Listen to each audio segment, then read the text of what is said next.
比赛打输了，打架又打不过人家。你知不知道？现在咱们高三一班和我莫永泰在学校里成笑话了，都已经。老师，对不起。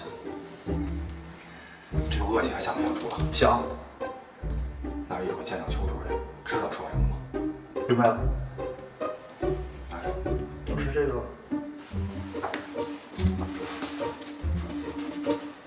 疼不疼？不疼啊。疼不疼？疼。行。主任，廖学兵把黑社会引到咱们学校里来了。怎么又是这个廖学兵啊？主任，现在真的不是生气的时候。廖学兵和那帮黑社会在学生宿舍打起来了，咱得赶紧过去看看去，别出了什么大事儿。走。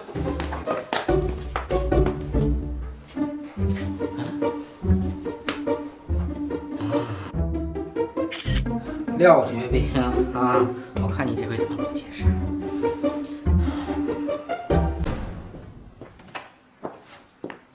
校长，会长，请坐。哎，来，快请坐。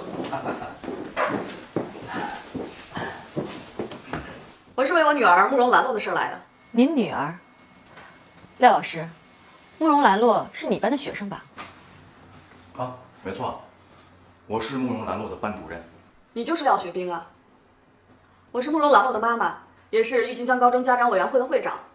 我想请你解释一下，为什么我女儿会住在你家里？廖老师，这是……啊，没错，慕容兰洛是住在我家。校长，您都听到了吧？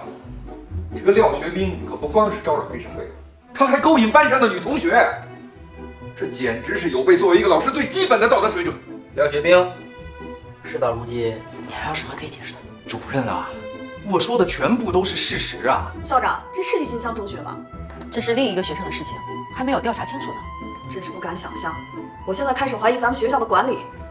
廖老师，作为一名高中老师，出现了这种事儿，你是不是应该先把学生送回家？你怎么能让他住在你自己的家里呢？那本来呢，这件事情我是想先请问一下您的。他离家出走，你应该比谁都清楚啊。你简直是强词夺理。校长，李玉忠来了。李玉忠，你把今天的事情说清楚，要说实话。